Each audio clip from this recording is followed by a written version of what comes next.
வணக்கம். இது நமது கேப்டன் தொலைக்காட்சியின் காலை செய்திகளை வழங்குவதற்காக திவ்யா. முக்கிய செய்திகள். ஹிஸ்புல் முஜாஹிதீன் தீவிரவாதி ஃபுர்கான் வாணி நினைவு தினம். காஷ்மீரில் வரலாறு காணாத பாதுகாப்பு, அமர்நாத் யாத்திரையும் நிறுத்தி வைப்பு.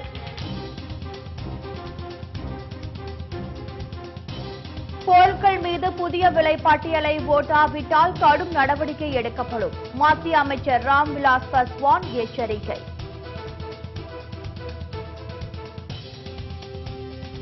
அணு ஆயுதங்களை தடை செய்யும் ஒப்பந்தம். ஐநா சபையில் 120 நாடுகள் ஒருங்கிணைந்து தீர்மானம்.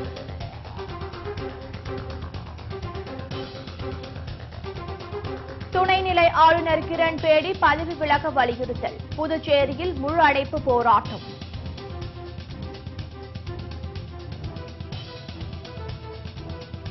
டாஸ்மாக் கடைகளுக்கு எதிராக போராட்டம் தீவிரம். தொடர்கதையாகும் போராட்டத்தால் தமிழக அரசு திணறல்.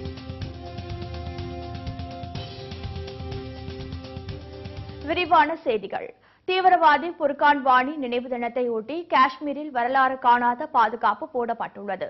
அமர்நாத் யாத்திரையும் நிறுத்தி வைக்கப்பட்டுள்ளது.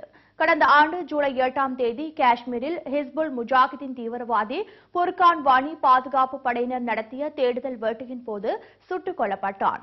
இதன் எதிரொலியாக மாநிலத்தில் பல்வேறு பகுதிகளிலும் வெடித்த கலவரத்தில் 90 பேர் கொல்லப்பட்டனர். ஆயிரக்கணக்கானோர் படுகாயமடைந்தனர். இந்நிலையில் காஷ்மீரில் கடந்த சில தினங்களுக்கு முன்பு அமர்நாத் எனப்படும் புனித யாத்திரை துவங்கி நடந்து வரும் நிலையில் பாதுகாப்பு கருதி அமர்நாத் யாத்திரை நிறுத்தி வைக்கப்படுவதாக காஷ்மீர் அரசு தெரிவித்துள்ளது. ஃபுர்கான் வாணி நினைவு தினத்தை பிரிவினைவாதிகள் கடைபிடிக்க திட்டமிருப்பதால் யாத்திரை நிறுத்தப்படுவதாக அறிவிக்கப்பட்டுள்ளது. இதனிடையே அசம்பாவித சம்பவங்களை தடுக்க முன்னெச்சரிக்கையாக காஷ்மீர் மாநிலம் முழுவதும் வரலாறு காணாத பாதுகாப்பு போடப்பட்டுள்ளது. காஷ்மீரின் புல்வாமா, சோம்யான், குல்ஹாம், அனந்த்நாக் ஆகிய மாவட்டங்களில் சிஆர்பிஎஃப், இந்தோ திபெத் படையினர், எல்லை பாதுகாப்பு படையினர் குவிக்கப்பட்டுள்ளனர்.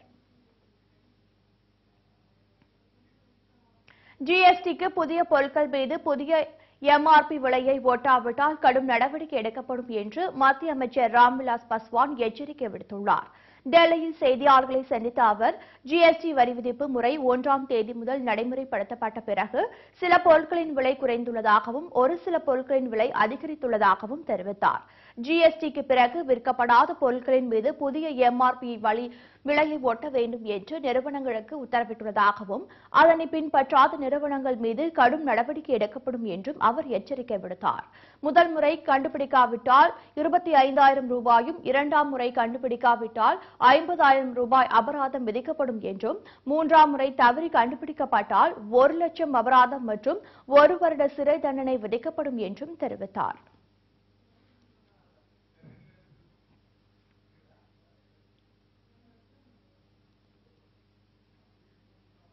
ஐக்கிய நாடுகள் சபையில் 120 நாடுகள் ஒன்று சேர்ந்து அணு ஆயுதங்களை தடை செய்யும் ஒப்பந்தத்தை ஏற்படுத்த தீர்மானம் நிறைவேற்றப்பட்டுள்ளது. அணு ஆயுத ஒப்பந்தம் விவாதித்து வந்த மாநாட்டின் தலைவரான கோமேஸ் இதன் முடிவுகளை அறிவித்தார். அணு ஆயுதமற்ற உலகை ஏற்படுத்துவதற்கான விதை விதிக்கப்பட்டுள்ளதாகவும் இதன் மூலம் நம் தலைமுறை அணு ஆயுதமற்ற உலகை எதிர்கொள்ளும் சாத்தியம் ஏற்பட்டுள்ளதாகவும் கூறினார்.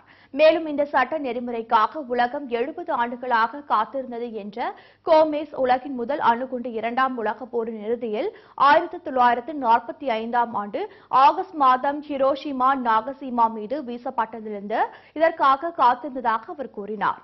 ஆனால் இந்த ஒப்பந்தத்தை அணு ஆயுதங்கள் வைத்திருப்பதாக அறியப்பட்டுள்ள அமெரிக்கா, ரஷ்யா, பிரிட்டன், சீனா, பிரான்ஸ், இந்தியா, பாகிஸ்தான், வடகொரியா மற்றும் இஸ்ரேல் ஆகிய நாடுகள் ஆதரிக்கவில்லை. அவற்றின் கூட்டணி நாடுகளும் மாநாட்டில் பங்கேற்கவில்லை என்பது குறிப்பிடத்தக்கது.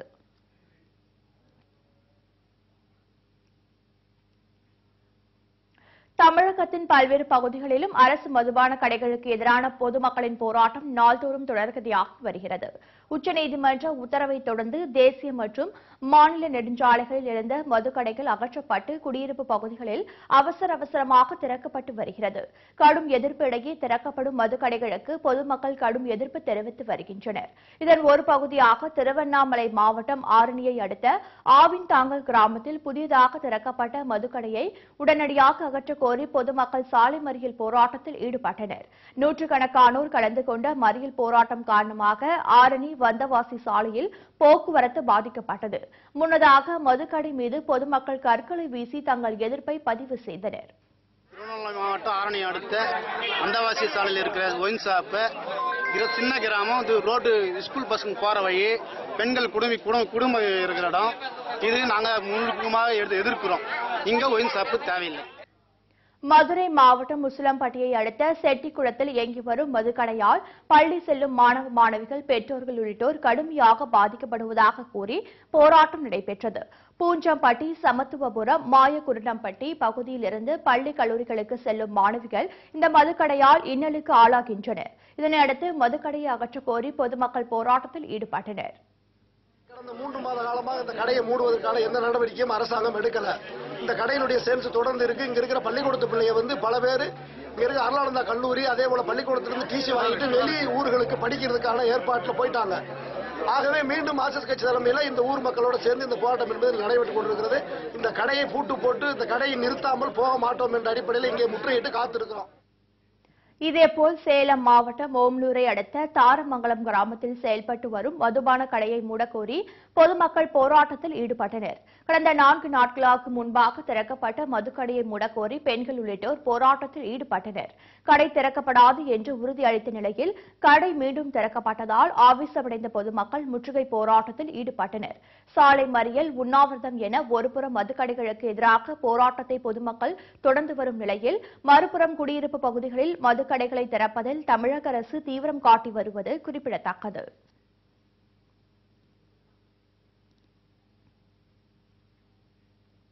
அசாமில் ஏற்பட்ட கடும் வெள்ளப்பெருக்கிற்கு இதுவரை 22 பேர் பரிதாபமாக உயிரிழந்தனர். அசாம் மாநிலத்தில் கடந்த சில தினங்களாக பெய்து வரும் கனமழையால் நீர்நிலைகள் அனைத்தும் நிரம்பி வழிகின்றன. சோனித்பூர், கோல்பாரா மற்றும் துப்ரி மாவட்டங்களில் பிரம்மபுத்திரா நதியில் வெள்ளம் அபாயம் அளவை தாண்டி பெருக்கெடுத்து ஓடுகிறது. மாநிலத்தில் உள்ள 35 மாவட்டங்களில் கோலாகாட், தேமாஜி, நல்பாரி, சிவசாகர் உள்ளிட்ட 17 மாவட்டங்கள் வெள்ளத்தால் சூழ்ந்துள்ளன. 4.5 லட்சம் மக்கள் பாதிக்கப்பட்டுள்ளனர். மழை வெள்ளத்திற்கு 19 பேர் பலியாகி இருந்த நிலையில் நல்பாரி, கரீம்கஞ்ச் மற்றும் தெற்கு சல்மாரா மாவட்டங்களில் தலா ஒருவர் உயிரிழந்தனர். இதனால் பலி எண்ணிக்கை 22ஆக உயர்ந்துள்ளது. நியமன எம்எல்ஏக்கள் விவகாரம் என்பது பாஜக, என்ஆர் காங்கிரஸ் கட்சியின் கூட்டு சதி என புதுச்சேரி முதலமைச்சர் நாராயணசாமி குற்றம் சாட்டியுள்ளார். புதுச்சேரி துணைநிலை ஆளுநர் கிரண்பேடி பதவி விலக வலியுறுத்தியும், நியமன எம்எல்ஏக்கள் உத்தரவை ரத்து செய்ய கோரியும் புதுச்சேரியில் பல்வேறு கட்ட போராட்டங்கள் நடைபெற்று வருகிறது. இந்நிலையில் பாஜகவின் முகவராகவும் கைப்பாவையாகவும் ஆளுநர் செயல்படுவதாகவும் புகார் தெரிவித்துள்ள முதலமைச்சர் நாராயணசாமி, தற்போது சர்வாதிகாரம், ஜனநாயகம் இடையே போட்டி நடைபெறுவதாகவும் தெரிவித்தார். இந்த பதவி பிரமாணம் செய்வதற்கு எந்த விதமான அதிகாரமோ துணைநிலை ஆளுநருக்கு அது பிஜேபி ஏஜென்ட், பாரதிய ஜனதா கட்சியுடைய கைப்பொம்மையா செயல்படுறாங்க. ராஜ்பவன் பாரதிய ஜனதா கட்சியுடைய அலுவலகம் ஆயிடுச்சு அப்படின்னு சொல்லி, அது மட்டும் இல்ல, புதுச்சேரி மாநில மக்களை அவமதித்த மத்திய அரசு அந்த 3 பேர் நியமனங்கள் ரத்து செய்யணும். பாராளுமன்றத்தில் கண்டிப்பாக இந்த பிரச்சனை இருக்கு. கிரண்பேடி அவர்களுக்கு சம்பந்தமாக நாங்கள் விவாதம் செய்கிறோம்.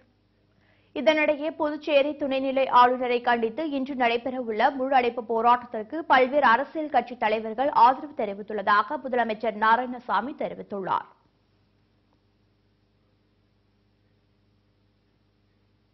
குடியரசுத் தலைவர் பிரணாப் முகர்ஜிக்கு ஜூலை 23ஆம் தேதி எம்பிக்கள் பிரிவு உபச்சார விருந்து அளிக்கின்றனர்.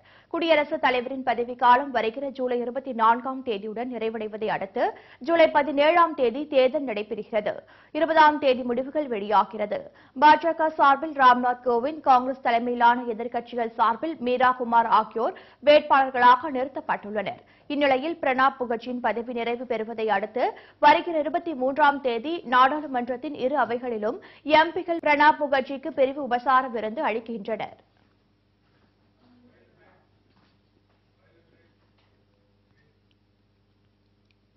பல்வேறு முக்கிய நிகழ்வுகளை இனி செய்தித் தூரங்களாக தற்போது பார்க்கலாம்.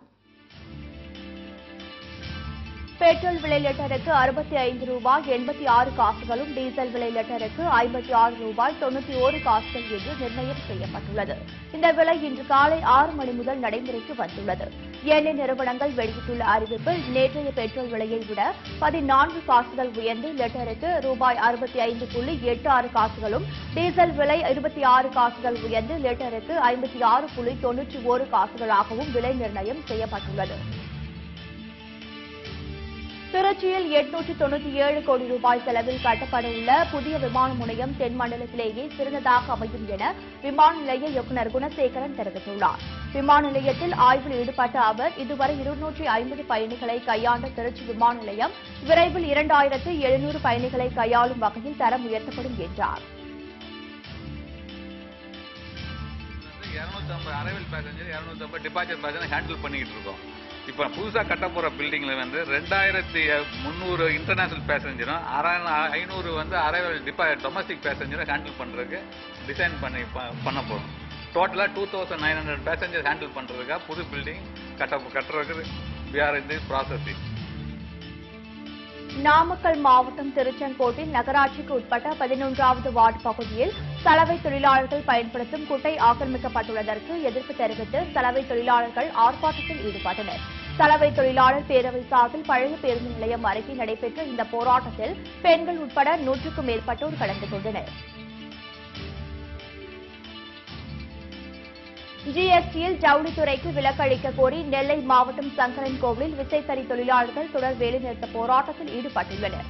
3 நாட்களாக நடைபெறும் இந்த போராட்டம் காரணமாக 5000க்கும் மேற்பட்ட விசைத்தறி கூடங்களும் மூடப்பட்டுள்ளதால் சுமார் 15000க்கும் மேற்பட்ட தொழிலாளர்கள் வேலை இழந்துள்ளனர்.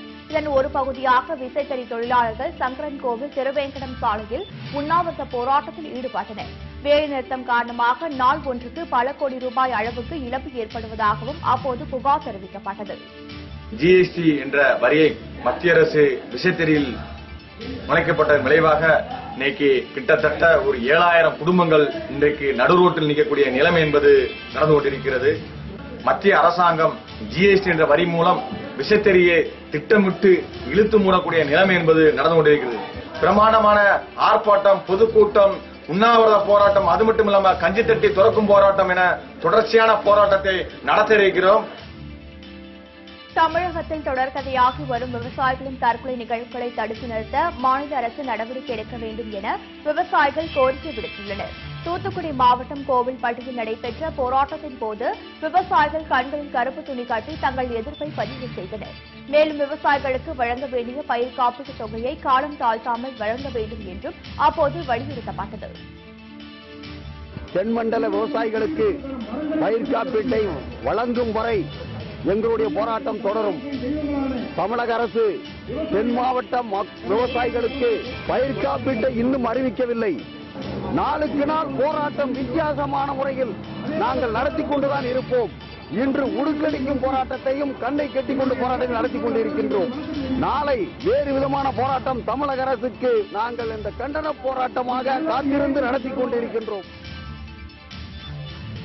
தேனி மாவட்டம் ஆண்டிப்பட்டியை அடுத்த முத்துகிருஷ்ணாபுரம் கிராமத்தில் உள்ள மிகவும் பிரசித்தி பெற்ற ஸ்ரீ விநாயகர், மாரியம்மன் மற்றும் காளியம்மன் கோவில்களில் அஷ்டபந்தன மகா கும்பாபிஷேகம் வெகு விமர்சையாக நடைபெற்றது. கோவிலின் விமான கலசம் மற்றும் மூலஸ்தானத்தை தொடர்ந்து கும்பாபிஷேகம் நடைபெற்ற இந்த புனித நீர் பக்தர்கள் மீது தெளிக்கப்பட்டது.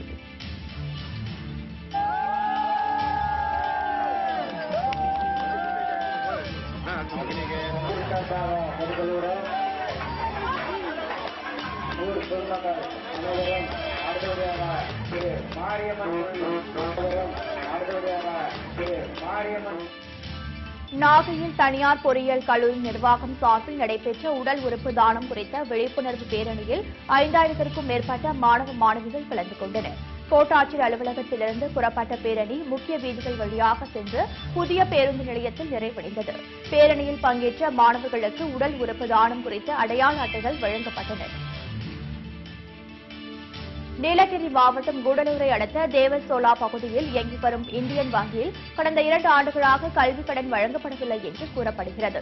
இதனால் ஆத்திரமடைந்த ஏழை எளிய மாணவ மாணவிகள் வங்கி முன்பு கூடியதால் பரபரப்பு ஏற்பட்டது. புள்ள வந்துட்டு இப்ப கோயம்புத்தூர்ல படிச்சிட்டு இருக்கா. 950 மார்க் வாங்கியிருக்கா.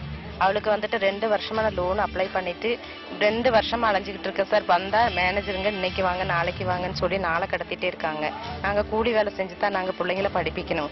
எங்களுக்கு வேற வழி ஒண்ணுது, எங்க வீட்டுக்காரர் இல்லாதது. ஒரு ஆள் வேலை செஞ்சுட்டு வந்து அந்த 2 பிள்ளைங்களையும் படிப்பிக்கிறதுக்கு அதுக்கு வேண்டி நாங்க எஜுகேஷன் லோனு கேட்டப்போ எங்களுக்கு அவங்க நாளை கடத்திக்கிட்டு இருக்காங்களே ஒழிய வேற எதுவுமே சொல்றது இல்லை. சென்ட்ரல் கவர்மெண்ட் சொல்லியிருக்கு கொடுக்க சொல்லிட்டு, ஆனா இவங்க சொல்றாங்க இன்னைக்கு அவங்க நீங்க வாங்குறதுனால எங்களுக்கு கட்டுறது இல்ல, ஒருத்தர் வாங்கி கட்டுறதுனால இப்ப இது எல்லாத்துக்கும் யாருக்குமே கொடுக்க முடியாது அப்படின்னு சொல்லி நாளை கடத்திக்கிட்டே இருக்காங்க. ராமநாதபுரம் மாவட்டம் பரமக்குடி அருகே காவல்துறையின் வாகன சோதனைக்கு பயந்து தப்ப முயன்ற இளைஞர்கள் 2 பேர் தனியார் பேருந்து மோதி பரிதாபமாக உயிரிழந்த நிகழ்வு அந்த பகுதியில் பெரும் சோகத்தை ஏற்படுத்தியது. முதுகுளத்தூர் கேளல் கிராமத்தைச் சேர்ந்த சசி மற்றும் சுரேஷ் ஆகிய நண்பர்கள் பரமக்குடிக்கு சென்றுவிட்டு 2 சக்கர வாகனத்தில் வீடு திரும்பிய போது மேலக்காவனூர் என்ற இடத்தில் காவல்துறையினர் வாகன சோதனையில் ஈடுபட்டிருந்தனர். அப்போது சோதனைக்கு பயந்து அவர்கள் வாகனத்தை திருப்பிய போது தனியார் பேருந்து மோதி விபத்துக்குள்ளானது. திருத்தணி முருகன் பெருமானுக்கு நேர்த்திக்கடனாக பக்தர்கள் செலுத்தும் முடிக்காணிக்க 2.2 கோடி ரூபாய்க்கு ஏலம் விடப்பட்டது. 6 படை வீரர்களில் 5ஆம் படை வீரரான திருத்தணி முருகன் கோவிலில் ஆண்டுதோறும் முடிக்காணிக்க ஏலம் விடப்படுவது வழக்கம். கடந்த ஆண்டு விடப்பட்ட ஏலத்தில் 2.68 கோடி ரூபாய் வருவாய் கிடைத்த நிலையில் இந்த ஆண்டு ஏலம் எடுக்க யாரும் வராததால் 5 முறை ஏலம் ரத்து செய்யப்பட்டது. பின்னர் சென்னையை சேர்ந்த நிறுவனம் ஒன்று 2.2 கோடிக்கு ஏலம் விடப்பட்டது. புதுக்கோட்டை மாவட்டம் ஆலங்குடியில் தமிழ்நாடு விவசாயிகள் சங்க 12வது மாவட்ட மாநாடு நடைபெற்றது. வரும் 15ஆம் தேதி நெடுவாசலில் ஹைட்ரோ கார்பன் திட்டத்திற்கு எதிர்ப்பு தெரிவித்து நடக்கவுள்ள கண்டன ஆர்ப்பாட்டத்தில் தமிழக விவசாயிகள் சங்கம் சார்பில் கலந்து கொள்வது புதுக்கோட்டை மாவட்ட மக்களின் நீண்ட நாள் கோரிக்கையான காவேரி கொள்ளிடம் குன்றாறு இணைப்பு திட்டத்தை உடனே கொண்டுவர மத்திய மாநில அரசுகளை வலியுறுத்துவது என்பது உள்ளிட்ட பல்வேறு தீர்மானங்கள் அப்போது நிறைவேற்றப்பட்டது. கதிராமங்கலத்தில் ONGC நிறுவனத்திற்கு எதிரான பொதுமக்களின் போராட்டத்திற்கு ஆதரவு தெரிவித்து அரியலூரில் அண்ணா பொறியியல் கல்லூரி மாணவர்கள் வகுப்புகளை புறக்கணித்து போராட்டத்தில் ஈடுபட்டனர். கல்லூரியின் முன்பு அமைந்துள்ள மைதானத்தில் அமர்ந்து தர்ணா போராட்டத்தில் ஈடுபட்ட பொதுமக்கள் மத்திய மாநில அரசுகளுக்கு எதிராக முழக்கங்களை எழுப்பினர். கதிராமங்கலத்தில் ONGC குழாய் உடைப்பு ஏற்பட்டு விவசாய நிலத்தெல்லாம் கச்சா எண்ணெய் கலந்துருச்சு. அது அவங்க ஏதோ சமாளிச்சாங்க, மேலே பைப் உடஞ்சி கீழெல்லாம் ஒன்றும் ஆகாது, நிலத்தடி நீருக்குலாம் ஒன்றும் ஆகாது அப்படின்னு சொல்லிட்டு அவங்க ப்ராப்பராக ரீசன் சொன்னாங்க. பட் அதுவே எங்களால் ஏற்றுக்க முடியாத மாதிரி இருந்துச்சு. ஆனால் அடுத்த ஒரு வாரத்தில் என்னாச்சுன்னா நாங்கள் குடிக்கிற தண்ணி கூட எண்ணெய் கலந்து பொதுமக்கள்லாம் எடுத்து காமிக்கிறாங்க. அதுக்கும் சமாளிக்க தான் செய்கிறாங்க. சரி, ப்ராப்பரான ஒரு ரீசனோ எதுவுமே சொல்றதில்லை. இந்த பக்கம் என்னன்னா இங்கே விவசாயிகள் கச்சா எண்ணெய் எடுக்கிறதுன்னு சொல்லிட்டு இப்படி பண்ணிட்டாங்க. நெடுவாசல்ல 87 நாளாக போராட்டம் நடக்குது. அதுக்கு எந்த ப்ராப்பர் ஒரு இதுவும் இல்லை.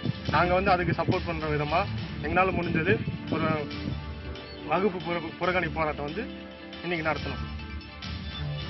கடைகளில் வாங்கும் பொருட்களில் எடை குறைவு மற்றும் பொருட்களின் தரம் தொடர்பான புகார்களை தெரிவிக்க தமிழ்நாடு தொழிலாளர் துறை சார்பில் புதிய மொபைல் ஆப் ஒன்று அறிமுகப்படுத்தப்பட்டது. திண்டுக்கல் மாவட்டம் பழனியில் உள்ள அருள்மிகு பழனி ஆண்டவர் ஆண்கள் கலைக் கல்லூரியில் மாணவர்களுக்கான விழிப்புணர்வு கூட்டம் நடைபெற்றது. இதில் புதிய மொபைல் ஆப் அறிமுகம் செய்யப்பட்டது. தேர்தலில் ஜனநாயக முறைப்படி 18 வயது பூர்த்தியடைந்த மாணவிகள் வாக்களிக்க வேண்டும் என்பதை வலியுறுத்தி காஞ்சிபுரம் மாவட்டம் செங்கல்பட்டில் உள்ள கல்லூரியில் பிரச்சார விழிப்புணர்வு கூட்டம் நடைபெற்றது. வாக்கு சீட்டு, அடையாள அட்டை, முகவரி உள்ளிட்டவற்றை ஆய்வு செய்வது உள்ளிட்டவை குறித்து எடுத்துரைக்கும் வகையில் நடைபெற்ற அந்த பேரணியில் மாணவர்கள் பதாகைகளை கைகளில் ஏந்தியவாறு சென்றனர். GST வரி விதிப்புக்கு எதிர்ப்பு தெரிவித்து கரூரில் நடைபெற்ற வேலைநிறுத்த போராட்டத்தின் போது பெரும்பாலான துணிக்கடைகள் திறக்கப்பட்டன. சுமார் 45 கோடி ரூபாய் அளவுக்கு இழப்பு ஏற்பட்டதுடன் ஆயிரக்கணக்கான தொழிலாளர்கள் வேலைநிறுத்தத்தின் காரணமாக பாதிக்கப்பட்டுள்ளனர். திருவண்ணாமலை மாவட்டம் ஆரணியை அடுத்த குன்னத்தூர் கிராமத்தில் உள்ள தனியார் பள்ளி ஒன்றில் தேர்வு சரியாக எழுந்தவில்லை என கூறி ஆசிரியர் சரமாரியாக தாக்கியதில் 6ஆம் வகுப்பு மாணவன் படுகாயமடைந்தார். குன்னத்தூர் கிராமத்தைச் சேர்ந்த கூலி தொழிலாளி பிரபாகரன் என்பவரின் மகன் பிரதி உடல் நலக்குறைவு காரணமாக தேர்வு சரியாக எழுந்தவில்லை என்று கூறப்படுகிறது. இருப்பினும் மதிப்பெண் குறைவாக உள்ளதால் ஆசிரியர் தாக்கியதாக மாணவன் படுகாயமடைந்தார். பாரதி மெட்ரிக் மேல்நிலைப் பள்ளியில 6th ஸ்டாண்டர்ட் படிக்கிறாங்க. ஜிகேல டெஸ்ட் எடுத்துட்டாங்க, மார்க் வந்துருக்கு. அதுக்காக ஜிகே மேம் என்ன பண்றாங்க, இஷ்டத்துக்கு அவங்க பாட்டு தரமுறையா அடிச்சுட்டு இன்சார்ஜ் மேம் கிட்ட திரும்ப செகண்ட் ஃபார் கூட்டிட்டு போய் அந்த இன்சார்ஜ் மேம் இஷ்டத்துக்கு அடிச்சிருக்காங்க. அவங்க ஃபீவரோட போன பையன் ஜாஸ்தியா அப்படியே அலறிட்டு இருக்கிறாங்க, கையெல்லாம் வீங்கி போய் சாப்பிட காணும், ஸ்நாக்ஸ் எதுவுமே எடுக்கல. அப்படியே வீட்டுக்கு வந்து வீட்டில் சொன்னாங்க. சொன்னோடனே நாங்கள் பிரின்சிபல் கிட்ட போய் சொன்னோம், அவரும் கேட்க காணுங்க. சரி இவரும் எதுவும் கேட்காத பட்சம் நம்ம ஸ்கூலாவது மாற்றிக்கலாம் குழந்தைக்குன்னு சொல்லி நாங்கள் போய் டிசி கேட்க போனாலும் அவர் டிசி தர முடியாது, நீங்கள் எங்கே போய் பார்த்துக்கிறீங்களோ பார்த்துங்க, மிஞ்சி போனால் மீடியாவுக்கு போய் மீடியானா ஒரு 10 days கிளாஸ் மிஸ் போடுவாங்க அவ்வளோதானே அப்படின்னு சொல்லி எங்களை வெளியே பிடிச்சி செக்யூரிட்டிஸ் எல்லாம் கூப்பிட்டு எங்களை வெளியே அனுப்பிச்சு விட்டாங்க. உலக புகழ்பெற்ற திருநெல்வேலி நெல்லையப்பர் காந்தி மதியம்மன் கோவில் 514ஆம் ஆண்டு ஆணி பெருவிழாவையொட்டி நடைபெற்ற தேரோட்டத்தில் ஏராளமான பக்தர்கள் கலந்து கொண்டு தேரை வடம் பிடித்து இழுத்தனர். ஆலயத்தின் ஆணி பெருவிழா கடந்த மாதம் 29ஆம் தேதியுடன் தொடங்கியது. விழாவின் முக்கிய நிகழ்வுகளில் ஒன்றான திருத்தேரோட்டம் இன்று நடைபெற்றது. இதனையொட்டி சிறப்பு அலங்காரத்தில் நெல்லையப்பர் திருத்தேரில் எழுந்தருளி பக்தர்களுக்கு அருள் பாலித்தார். மதுரையில் தேமுதிகவினர் பயன்படுத்தி வந்த இடத்தை அதிமுக பிரமுகர் ஆக்கிரமிப்பு செய்து பெட்டிக் கடை வைத்துள்ளதாகவும் குற்றச்சாட்டு எழுந்துள்ளது. மாட்டுத்தாவணி பேருந்து நிலையம் அருகே கடந்த 12 ஆண்டுகளாக தேமுதிகவினர் ஆட்டோ ஸ்டாண்ட் வைத்து பிழைத்து நடத்தி வருகின்றனர். இந்த இடத்தை அதிமுக பிரமுகர் கண்ணன் சட்டவிரோதமாக ஆக்கிரமிப்பு செய்து வருவதை கண்டித்தும் அவரை பெட்டிக் கடையை அகற்ற வலியுறுத்தியும் மதுரை மாநகர தேமுதிக கேப்டன் மன்ற செயலாளர் பனங்கொடி தலைமையில் சுமார் 100க்கும் மேற்பட்டோர் ஆட்டோக்களில் சென்று மாநகராட்சி ஆணையாளர் அலுவலகத்தை முற்றுகையிட்டு மனு அளித்தனர். காரைக்காலில் பிரசித்தி பெற்ற மாங்கனி திருவிழாவையொட்டி நடைபெற்ற திருக்கல்யாண நிகழ்ச்சியில் ஆயிரக்கணக்கான பக்தர்கள் கலந்து கொண்டனர். மாங்கனி திருவிழா நேற்று மாலை ஆற்றங்கரை சித்தி விநாயகர் ஆலயத்திலிருந்து விக்னேஸ்வர பூஜை மாப்பிளை அழைப்புடன் தொடங்கிய நிலையில் இன்று காலை காரைக்கால் அம்மையாருக்கும் பரமதத்தருக்கும் திருக்கல்யாண வைபவம் நடைபெற்றது. பழனியில் உள்ள வரம நதி அணை நிரம்பியதை அடுத்து குடிநீர் தேவைக்காக பழனிசார் ஆட்சியர் வினீத் அணையை திறந்து வைத்தார். பழனி மற்றும் ஆயக்குடி பகுதிகளில் நிலவும் குடிநீர் பற்றாக்குறையை போக்கும் விதமாக அணையை திறக்க வேண்டும் என பொதுமக்கள் கோரிக்கை வைத்த நிலையில் தற்போது குடிநீர் தேவைக்காக கால்நடைகளின் தேவைக்காகவும் அணை திறக்கப்பட்டுள்ளது. அணையிலிருந்து தொடர்ந்து 6 நாட்கள் நீர் வெளியேற்றப்படும் என்று பொதுப்பணித்துறை அதிகாரிகள் தெரிவித்தனர்.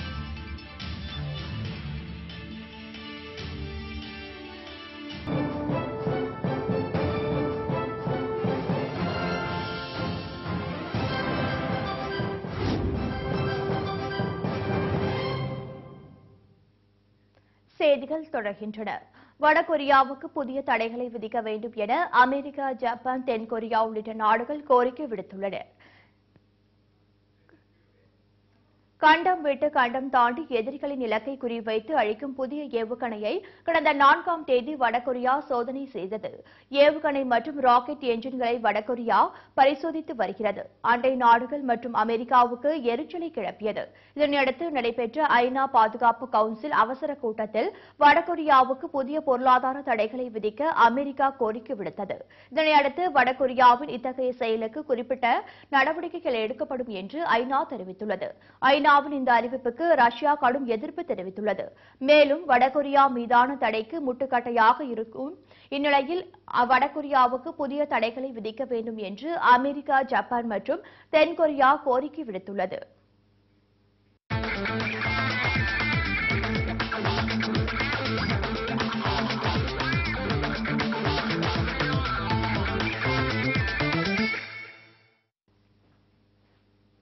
திருவள்ளூர் மாவட்டம் திருத்தணி அரசினர் பெண்கள் மேல்நிலைப் பள்ளியில் லைஃப் பள்ளியில் குறுவட்ட அளவிலான கபடி போட்டி மற்றும் கொக்கோ போட்டிகள் நடைபெற்றன. சுற்றுப்புற பகுதிகளில் இருந்து 15 பள்ளிகளைச் சேர்ந்த மாணவ மாணவிகள் கலந்து கொண்ட இந்த போட்டியில் வரும் 12ஆம் தேதி வரை நடைபெறுகிறது. போட்டிகளில் வெற்றி பெறுபவர்களுக்கு மாவட்ட முதன்மை கல்வி அலுவலர் பரிசுகளும் சான்றிதழ்களையும் வழங்கினார்.